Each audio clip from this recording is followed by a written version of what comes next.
ભગવાન શિવજીને ક્રોધ આવ્યો છે. શિવજીના ક્રોધને કારણે એના લલાટમાંથી એક ગણ ઉત્પન્ન થયો, જેનું નામ છે ભૈરવ.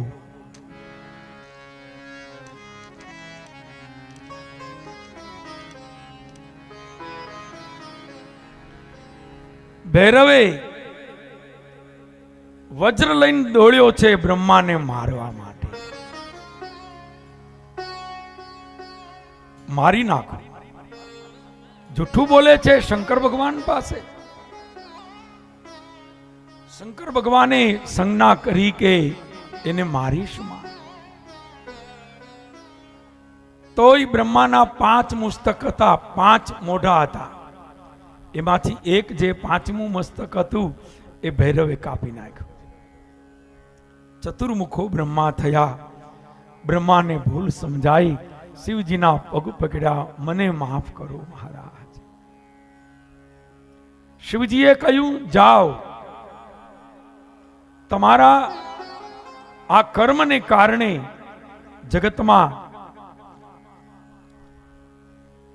જગતમાં સંસારમાં તમારી એટલી પૂજા નહીં થાય. પૂજા થશે પણ આમ હળવી સાઈડમાં.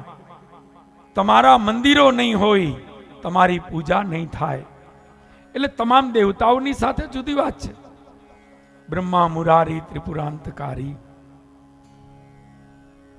પણ જેમ વિષ્ણુના મંદિરો, કૃષ્ણના મંદિરો, રામના મંદિરો, વિષ્ણુ ભગવાનની જેવી પૂજા થશે એવી પૂજા તમારી નહીં થાય. કર્મનું ફળ દરેકે ભોગવવું પડે છે. બ્રહ્મા હોય ને તો એ આવી જાય. સજા દરેકને ભોગવવી પડે છે. બ્રહ્માએ માફી માંગી. એટલે જુઓ, બ્રહ્માના મંદિરો ઓછા શું ગોતવા જાવ તોય ન મળે. બ્રહ્માના મંદિરો જવલ્લે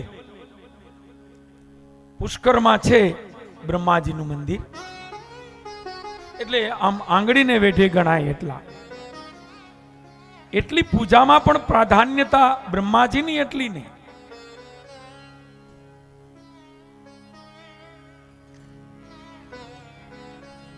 પૂજામાં પ્રાધાન્યતા વિષ્ણુ ભગવાનની, નારાયણની.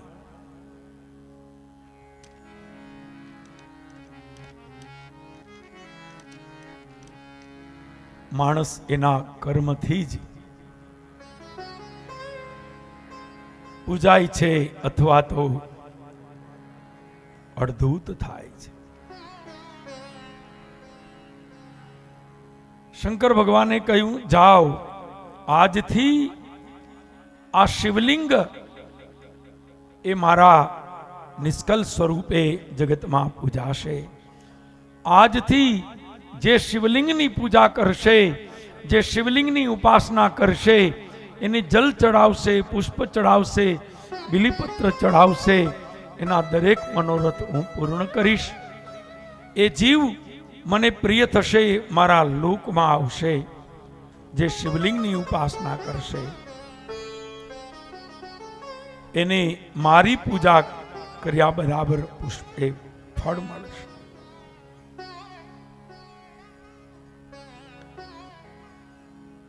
એટલે શિવલિંગનો મહિમા છે. જુઓ તમે, દુનિયામાં જેટલી શિવની મૂર્તિઓ નથી પૂજાતી એટલા શિવ મંદિરો છે ને એમાં શિવલિંગની પૂજા થાય છે. શિવલિંગ એ શું છે? ઘણાને પ્રશ્ન થાય, શિવલિંગ એ શું છે? સાંભળજો જવાબ. શિવલિંગ એ બ્રહ્માંડનું પ્રતીક છે. આ બ્રહ્માંડ છે ને, આવું ગોળ છે, બ્રહ્માંડનું પ્રતીક છે. શિવલિંગ એ બ્રહ્માંડનું પ્રતીક છે. અને શંકર ભગવાને શિવલિંગ સ્વરૂપે જે દિવસે પ્રગટ થયા એ દિવસ કયો હતો ખબર છે? કોઈને ખબર હોય તો કયો. શિવલિંગ સ્વરૂપે શિવજી પ્રગટ થયા એ દિવસ કયો હતો?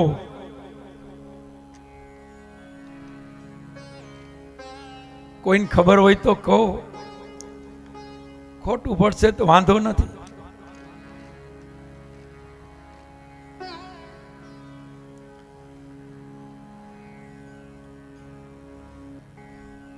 સાંભળજો અને યાદ રાખજો, એ દિવસ બીજો કોઈ નહીં, એ મહાશિવરાત્રીનો દિવસ હતો.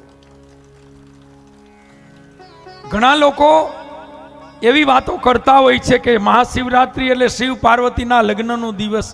શિવ પાર્વતીના લગ્નનો દિવસ નથી. ચોકડી મારજો ખોટી જો વાત મનમાં હોય તો.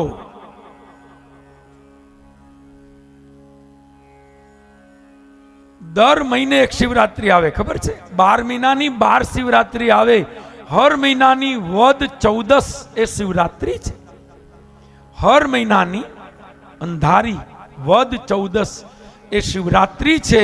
પણ મહા મહિનાની જે છે એ તો મહાશિવરાત્રી.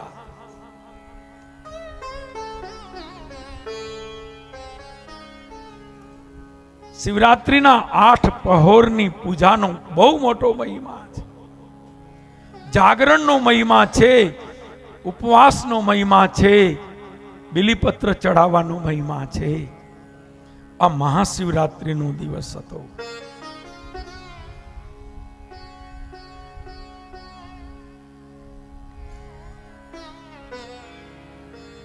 ઘણા લોકો એવું કહેતા મેં સાંભળ્યા છે કે શંકર પાર્વતીના લગ્ન મહાશિવરાત્રીના થયા છે. અત્યારે તો એટલા બધા જ્ઞાની માણસો થઈ પડ્યા છે, એમાંય વોટ્સઅપ આવી ગયું છે ને. વોટ્સઅપમાં તમે જુઓ તો એવા બ્રહ્મ જ્ઞાન પીરસતા હોય, એટલે પોતાનું કાંઈ ન હોય, ક્યાંકથી બીજાનું આવ્યું ઉપાડીને ઠપકારો બીજે. એમાંય કોક જો આમ કરે તો હાથ જોડે, વાહ તારું ક્યાં છે? આમાંથી આવી નામાં, નામાંથી લાવી નામાં, નામાંથી આવી નામાં. આ સ્માર્ટ મોબાઈલ આવ્યા ને એમાં હારું ઘણું છે ને આવું ઘણું છે. સવારથી સાંજ સુધી ઉપદેશનો મારો, બ્રહ્મ જ્ઞાન. બેસી જાઓ દાદા, બેસી જાઓ, બેસી જાઓ.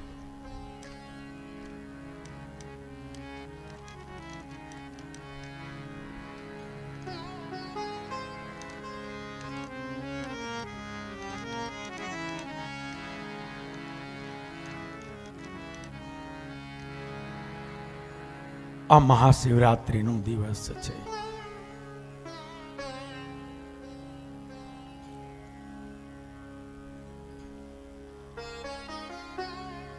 એમાં ઓલી કથા આવે છે ને, ઓલો શિકારી, આપણે ભણવામાં પાઠ આવતો, મને યાદ છે ભણવામાં પાઠ આવતો શિવરાત્રીનો. ઓલો પારાથી શિકાર કરવા નીકળે છે, શિકાર ન મળ્યો, રાત પડી. એક બિલીપત્રનું ઝાડ હતું, એની નીચે શિવલિંગ હતું. એ ઝાડ ઉપર ચડ્યો છે, સામે નદીનો કિનારો છે, શિવલિંગની ઉપર બિલીપત્રનું ઝાડ છે. એ શિકારી ઝાડ ઉપર ચડ્યો, રાહ જોવે છે, અહીંયા કોઈ હમણાં પાણી પીવા આવશે.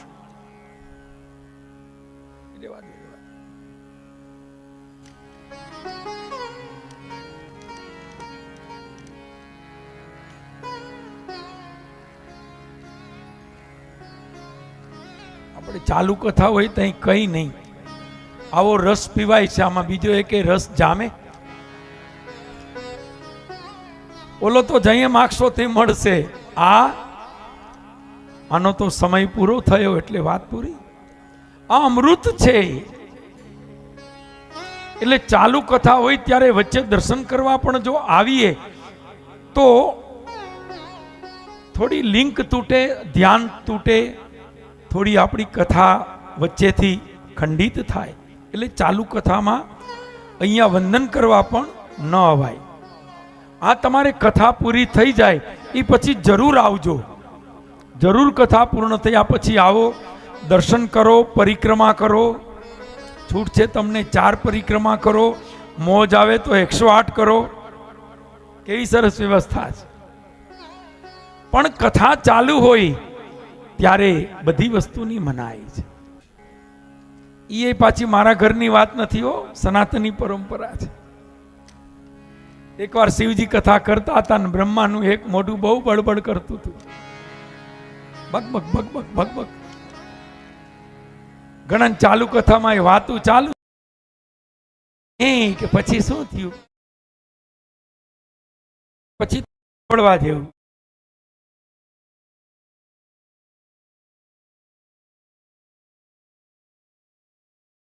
પણ ચાલુ કથાની અંદર બોલવું એ પણ અપરાધ છે. બ્રહ્માજીને કહ્યું ન છોડ્યું,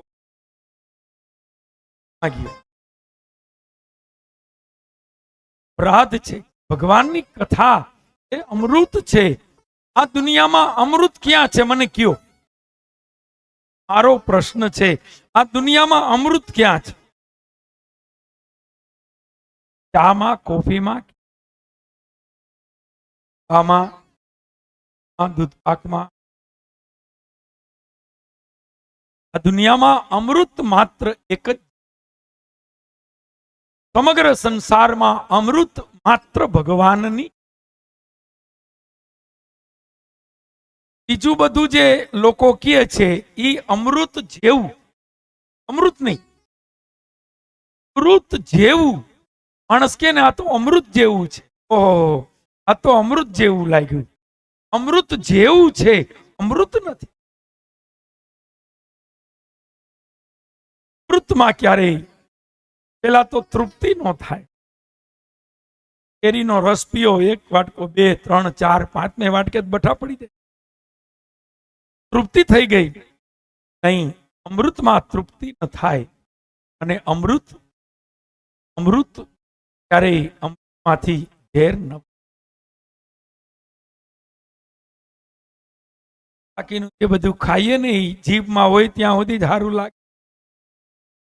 અંદર ઉતરે એટલે સંભારા ને દાળ ને ભાત ને બધું એક રસ્તા. આ હવા બધું અહીંયા જ છે દરવાજે. પણ શું તાકાત હે! ઓહો, આમ એક આંગળી આમ ચટણીની જીભે અડાડે, આહા હા, લાવો લાવો લાવો. શું ભગવાને શરીર બનાવ્યું છે, વ્યવસ્થા કેવી! જીભ સ્વાદ પરખે, આંખ તપાસ કરે કે શું છે ખાવા જેવું. જોજો વ્યવસ્થા કેવી! આ બધી વ્યવસ્થા આપણે અહીંયા છે.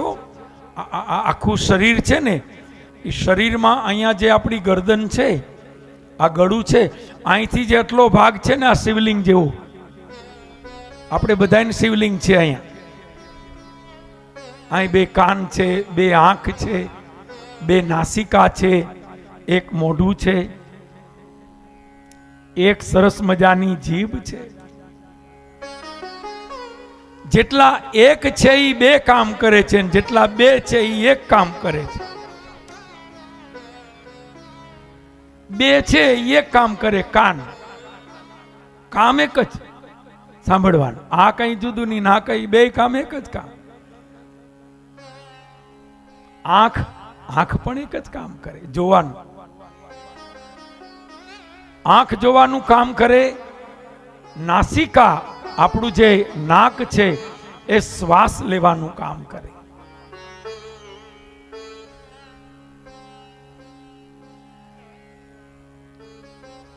ઘણીવાર એક ભાઈ પૂછતા હતા કે આ ભગવાને અવડા મોટા કાન અહીં ચોટાડ્યા,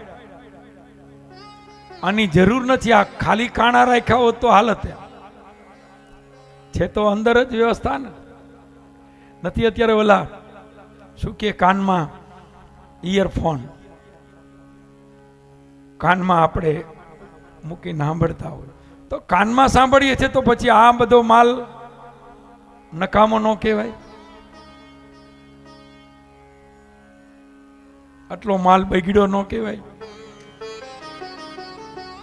એટલે ઈ એક ભાઈ કહેતા હતા. પાછું એને કીધું કે એ તો ભગવાને એટલા ખબર હતી કે એક ઉંમર થશે ને તો માણસને ચશ્મા આવશે, ચશ્મા. એ ચશ્મા આવશે તો એની દાંડલી ક્યાં રાખશે? તો કે કાન ઉપર. આ ચશ્મા રાખવાની વ્યવસ્થા ભગવાને એટલે કાન આપ્યા. લ્યો, ને તારા ચશ્મા ટીંગાડવા ક્યાં? ઉપર રાખવા ક્યાં? સારું છે કાન આપ્યા છે, ક્યારેક ખેંચવાય કામ લાગે. તો ભગવાને જે આપ્યું છે બધું મંગલમય છે, બહુ સરસ છે. ઘણા ભગવાનનો વાંક બહુ કાઢતા હોય. ભગવાને કે આ એક ખોટું કર્યું. ભગવાનનો વાંક નો કાઢો કોઈ દીઓ. એક જૂના જમાનામાં ગોર બાપા હતા. સાંભળવા જેવો દાખલો છે. ઘણા દાખલાની જ રાહ જોઈને બેઠા હોય. કાંઈ કે અદા ઓઠું દે તો મજા આવે. આ દ્રષ્ટાંત જ આપણે સિદ્ધાંત શીખવે છે. જૂના જમાનાના ગોર બાપા બાર ગામ જાતા હતા. જૂના જમાનામાં તો ઓલું ભાતું બાંધી દેતા હતા. તો ઘરેથી ભાતું બાંધી દીધેલું, એ ભાતું ભેગું ગોર બાપા જાતા હતા. એમાં બરોબર બપોરનો ટાઈમ થયો, 12 સાડા 12 થયા. એક નદીનો કાંઠો આવ્યો. એને કાંઠે સરસ મજાનું વડલાનું ઝાડ હતું. ગોર બાપાએ વિચાર કર્યો કે હાલો અહીંયા બપોરા કરી લઈએ. કેવો સરસ શબ્દ છે આપણો બપોરા. યા કાઠિયાવાડના હોય એને જ સમજાય. સવારનું શિરામણ, હાઈનું વાડું,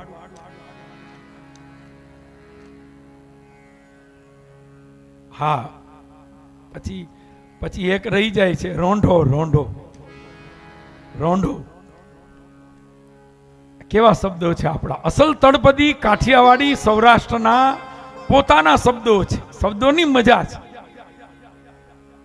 ગામડે ગયા ને એકવાર તો કે ગોર બાપાને બાલસ્યું દે જોઈ. બાલસ્યું. પછી કે ધડકી દેજો 2-4 ધડકી. તમે સમજો ને ધડકીમાં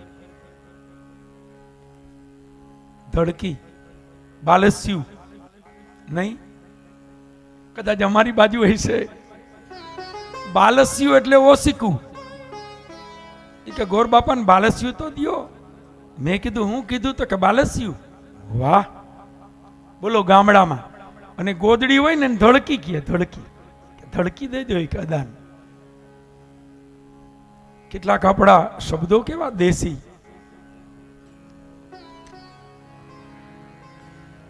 પછી ચા બનીને આવ્યો ને એટલે કે બધાને અડાડી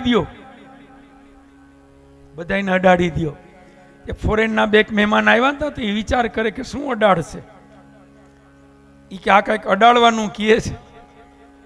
બધાને અડાડશે. બધાને અડાડી દો. આ બધાને શું અડાડશે? તઈ ખબર પડી કોલી રકાબી આવી એને અડાડી. અને જમવા બેઠા તે કે બધાને એક ઢીચણીયું દેજો. તે અંદર ઓલા ફોરેન વાળા જમતા હતા અને બહાર બધા દેશી ડાયરો જમતો હતો. કે દાદાને ઢીચણીયું દ્યો, કાકાને ઢીચણીયું દ્યો, ફુવાને ઢીચણીયું દ્યો. ફુવાને તો હાલશે જ નહીં. આમથી ફુવાની નામ ના હોય.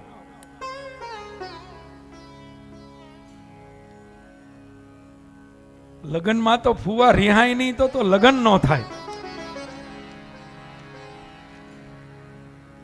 હાથ પડે કે હાલો ફુવા રિહાણા, એમ હાલો. જો કે હવે તો બધું બદલી ગયું છે, પણ હવે તો ફુવાય સુધરી ગયા છે. અને દરેક માણસ ક્યાંક ને ક્યાંક તો ફુવો થતો જ હોય ને. ક્યાંક ને ક્યાંક તો હોય. આમાં કોઈએ માથે ન લેવું, ગમે ની આ છેડા તો ક્યાંક તો લાગુ પડતા જ હોય. તો ઓલા અંદર બેઠા ફોરેન વાળા કહે કે આ બધાય બહાર બેઠા ઢીચણીયા ખાય છે. આપને કોઈ ઢીચણીયું પૂછતા નથી. એટલે ઢીચણીયા આપણે ન ખાવા હોય. ત્યાં વળી બોલ્યો કે 2 ઢીચણીયા વાં આપજો. કાકીને 2 ઢીચણીયા આપો, દાદીને આપો. 2 જણા અંદર પીરસવા આવ્યા ને તો ઓલા ફોરેન વાળા કે આ ઢીચણીયું એટલે બહાર બધાને ઢીચણીયા ખવડાવો છો ને અમને પૂછતાય નથી. ઓલો સમજાવવા જતો હતો ને ત્યાં બાજુવાળાએ એનો હાથ પકડ્યો, બોલમાં આને ખબર નથી ઢીચણીઓ એટલે શું છે, હાલ મજા કરીએ. હા હા કે તમને દેવાના જ છે. બે જણા બહાર ગયા અને મોટી થાળીમાં 4-5 ઢીચણીયા લઈ આવ્યા. બધાની થાળીમાં એક એક મૂક્યું. લ્યો. પેલા તો ઓલાવે જોયું, વોટ ઇઝ ધીસ? આ શું? ધીસ ઇઝ એ ઢીચણીયા. ઢીચણીયા? ઓ વેરી નાઇસ, સરસ છે. કલર બલર કરાવેલા હતા. તઈ કે હવે ઉપાડો ઢીચણિયા. એને એમ કે ખાવાનું છે. એ ઢીચણિયા એ કે ખાવાનું થોડું. એ ઢીચણિયાને બટકું ભરવા જાય ને ત્યાં તો દાંત હલી ગયા. અરે આ તો લાકડાનું છે. ઈ કે બાર બધા આ ખાય છે. હા ઈ કે બે તો ખાઈ ગયા. પછી કીધું કે આ ખાવાનું નથી, આને આ ગોઠણ છે ને એને ઢીચણ કહેવાય, એની નીચે રાખવાનું છે. તો ઓ વેરી નાઇસ. કે હવે રાખો. હવે બરોબર. તો કે ખુરશી ટેબલની ટેવ હોય ને ઢીચણિયાને ખબર જ ન હોય. આ તો જૂના માણસોને ખબર હોય. અને હેઠે બેન પછી જે ઢીચણિયાની મજા છે ભાઈ, હેઠે પલોઠી વાળીને બેસો ને એમાં જે ઢીચણિયું હોય, આ હા એની જે મજા છે. કેવી આપણા વડીલો, આપણા વડવાઓ કેવા હોશિયાર હતા. ઢીચણિયું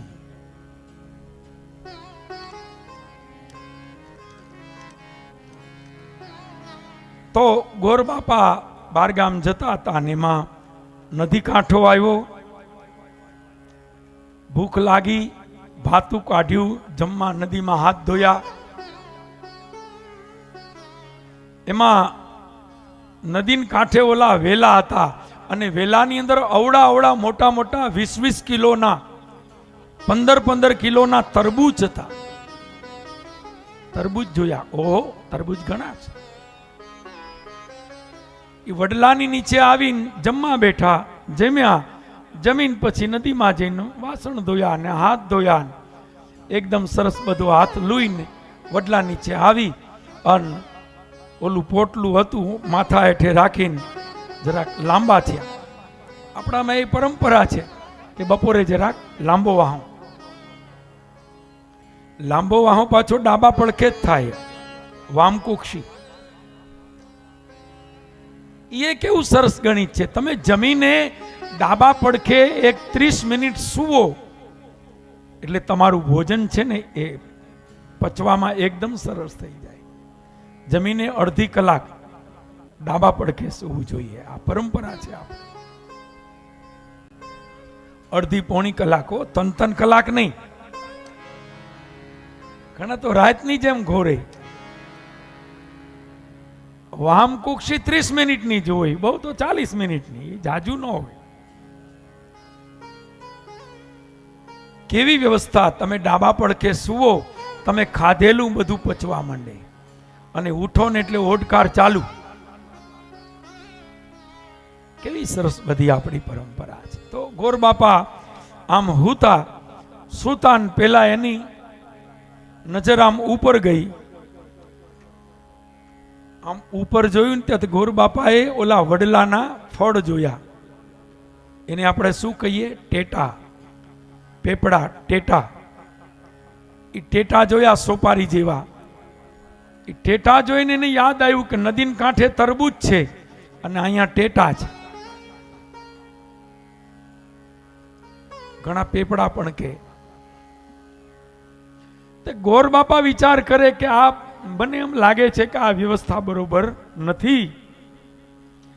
આ ભગવાન કોક મારા જેવા ડાયા માણસને પૂછે ને તો હું કહું કે આ આવડો મોટો ઘેઘૂર વડલો, આવડું ઘટાટોપ વૃક્ષ, એના ફળ એવડા.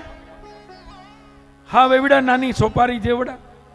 અને ઓલા 20 કિલોના તરબૂચ હાવ નીચે જમીનમાં. હું હોય ને તો તરબૂચને અહીંયા લગાવવાનું કહું. તરબૂચ આમાં શોભે. આમાં કઈ ટેટા થોડા હારા લાગે. એમ કરીને વિચાર કરે છે કે આ ભગવાને મારા જેવાને પૂછતો નથી, કોક દીક પૂછે તો ખબર પડે ને.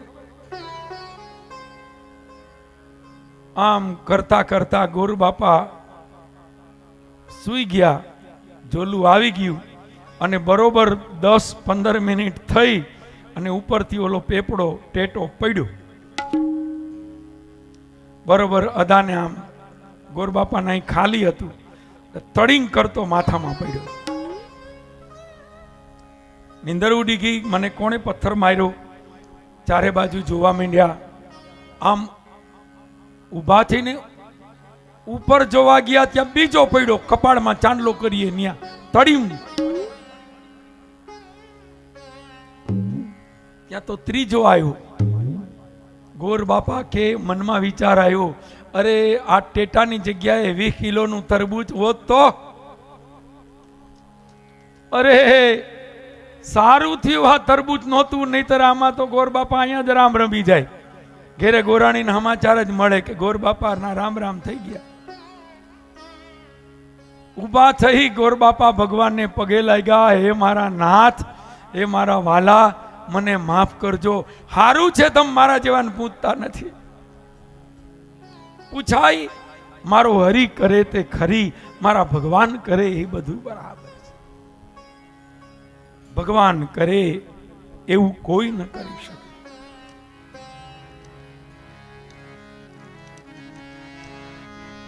હરિ તારો પાર ન પાયો,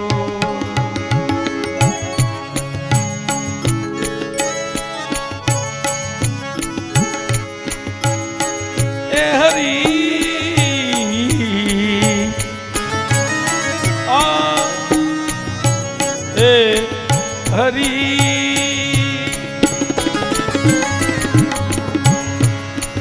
હરિ તારો પાર ન પાયો, હરિ તારો પાર ન પાયો, એ ન પાયો, એ ન પાયો.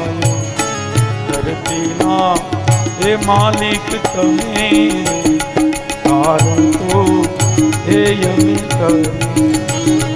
ધરતીના માલિક તમે, તારું તો એ યમી તમે.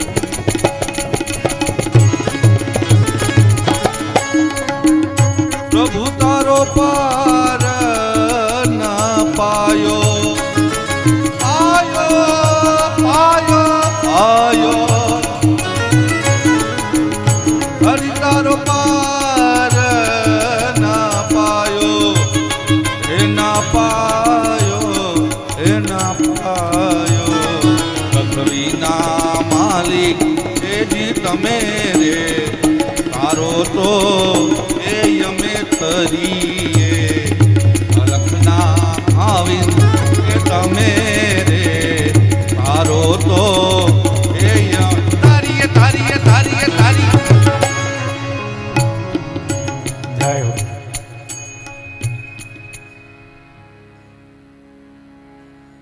હરી કરે તે સારું કરે છે, શોચ કરે સિદ્ધને પ્રાણ. ભગવાન જે કરે છે એ બધું બરાબર છે. બાળકનો જન્મ થાય એટલે બાળક મોટું થતું જાય, થાય ને. 2 મહિના, 3 મહિના, 4 મહિના, 6 મહિના, વરસ, 2 વરસ, જેમ જેમ ઉંમર વધતી જાય એમ શરીરમાં ફેરફાર થતો જાય. આવ્યું હોય ત્યારે કેવડું હોય 2 વેતનું, ધીરે ધીરે વેત વધતી જાય. 2, 5 વર્ષ, 7 વર્ષ, 10 વર્ષ, શરીર મોટું થતું જાય. 12, 15, 16, કેટલા વર્ષ સુધી વધે? એની ઊંચાઈ વધતી જાય. પણ કેટલા વર્ષ વધે? 16, 17 કે બહુ તો 18. પછી એની ઊંચાઈ વધતી બંધ થઈ જાય. આ બંધ કોણ કરે છે? વ્યવસ્થા તો એવી જ છે ને, જન્મથી વધતું જ જાય છે. તો 16 વર્ષે, 18 વર્ષે એ ઉપર શરીર વધતું અટકાવે છે કોણ? વિચાર કરો કે ઈ જો બંધ ન થતું હોત તો, ઈ બંધ ન થતું હોત તો અવડા માંડવા પૂરા થાત. કપડા દર વર્ષે નવા કરાવવા પડત, પલંગ દર વર્ષે નવા, સૌથી મોટા હોય સૌથી ઉપર બેઠા હોય, બેઠા ને ઊભા ઊભા જોતા હોય. કેવી વ્યવસ્થા! એક સમય થયા પછી ઉંમર વધે પણ શરીર એની ઊંચાઈ એક માપ આવી જાય. બસ ભગવાનને ખબર હતી કે આ બધી શિવપુરાણમાં પછી મંડપ સર્વિસમાં શું થાય, એટલે માપ રાખી દીધું. પછી માણસની ઉંમર વધે, પછી ઘણા તો ઉપર ન વધાય તો આડા ઉપડે, આડા આમ વધવું ઈ વધુ.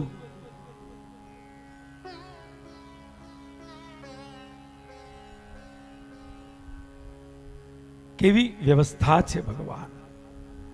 એટલે ભગવાન જે કરે છે એ બધુંય બરાબર છે. ભગવાન જે કરે છે બધું ભલા માટે છે. ઘણી વાત છે, આપણી પાસે સમય ઓછો છે.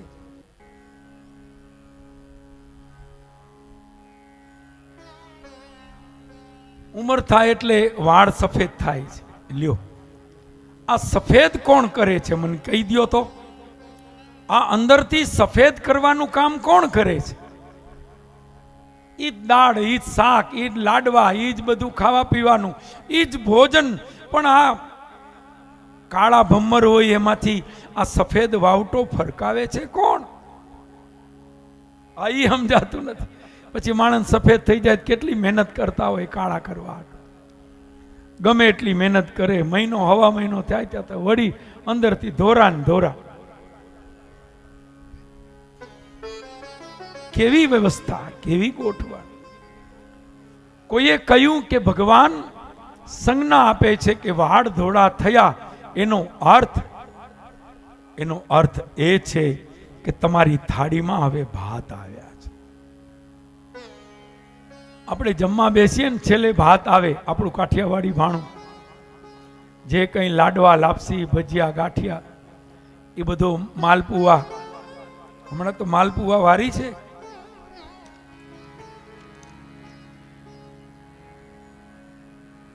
તમે જોવો તો ભાઈ ભાઈ માલપુઆ.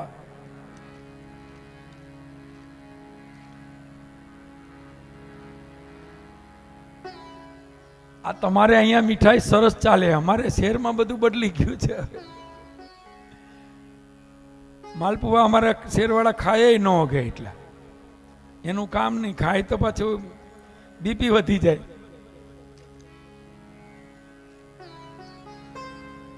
અમે પહેલે દિવસે પ્રસાદી લીધેલી, અડધો પોણો તો માન ખવાણો, ટીંગાઈ રહ્યા.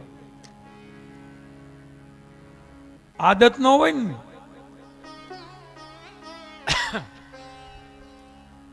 અને ખડતલ માણસો તો એ કરે દહ ખાઈ જાય, દહ લાડવા ખાઈ જાય, અને છતાં કઈ થાય પણ નહીં.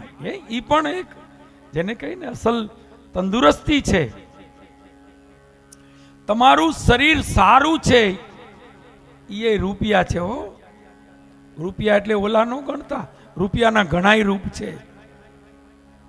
તબિયત સારી હોય રૂપિયા, ભાઈબંધ સારા હોય રૂપિયા, ઘરવાળા સારા હોય રૂપિયા, છોકરાઓ સારા હોય રૂપિયા, ગામ આખું ઓળખે રૂપિયા,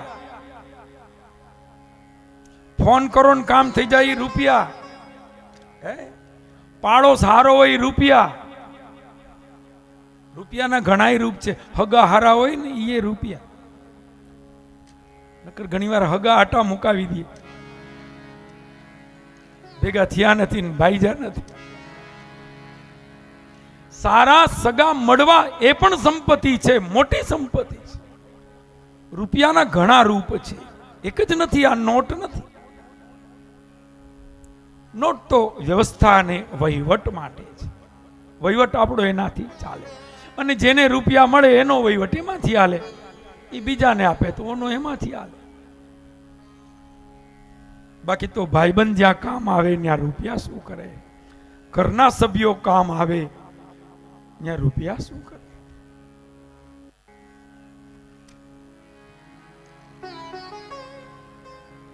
દુઃખમાં મિત્રો આવીને ઉભા રહી જાય, મૂંઝાતો નહીં હો, અમે તારી હારે છીએ. રૂપિયા શું કામ કરે?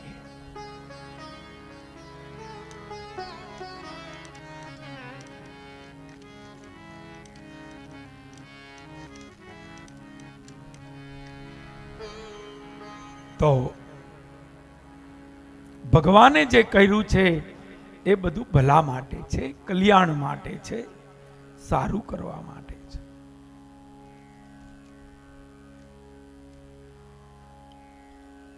આગળ કથા વર્ણવી છે.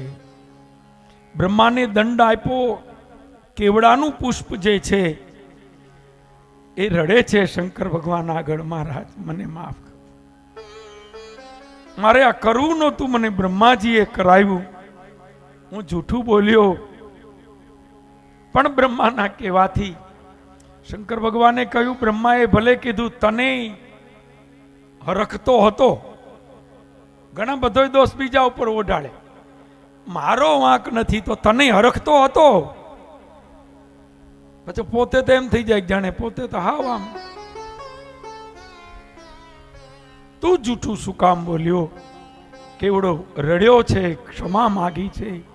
શિવજીએ કહ્યું, જા તપ કર, તારું તપ પૂર્ણ થશે તો ફરીને હું તને મારા. શિવજી એને શાપ આપ્યો કે આજથી મારા મંદિરમાં તું નહીં, જા શિવલિંગમાં, શિવ મંદિરમાં કેવડો નહીં. કેવડાએ તપ કર્યું, શંકર ભગવાન પ્રસન્ન થયા. મહારાજ હવે તો પ્રવેશ આપો, મારી ભૂલ થઈ. શિવે કૃપા કરી, જા. તે ક્ષમા માગી, પશ્ચાતાપ કર્યો, એટલે હવે હું તને માફ કરું છું, જા. હવે પછી તારો પ્રવેશ શિવ મંદિરમાં થશે.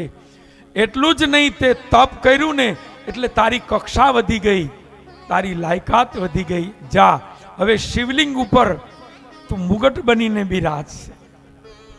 કેવડાનું પુષ્પ તમે જુઓ, શિવલિંગ આમ ઉપર હોય, એની ઉપર પાછી એને ઓલી ટોપી હોય મુગટ જેવું. શિવજીએ કૃપા કરી છે.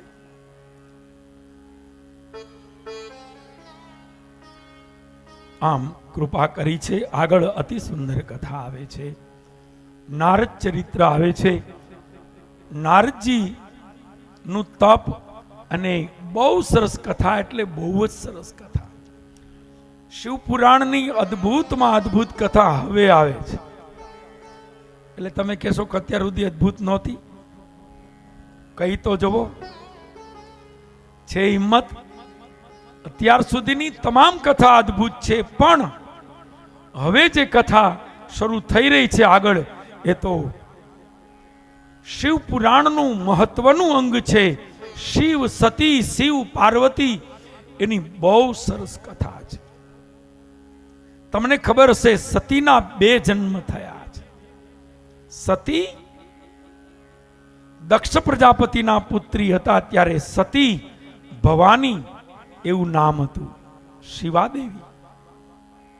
અને એને જ્યારે બીજો જન્મ લીધો, હિમાલય અને મેનાદેવીને ત્યાં પધાર્યા, ત્યારે ત્યાં એનું નામ પડ્યું ઉમા, અંબિકા, અને પ્રસિદ્ધ નામ છે પાર્વતી. પર્વતની પુત્રી એટલે પાર્વતી. બહુ સરસ અદ્ભુત કથા છે. કથા તો બધી સરસ છે, પણ કોઈ કોઈ કથા એ કથાનાય પ્રાણ હોય, કથાનાય પ્રાણ.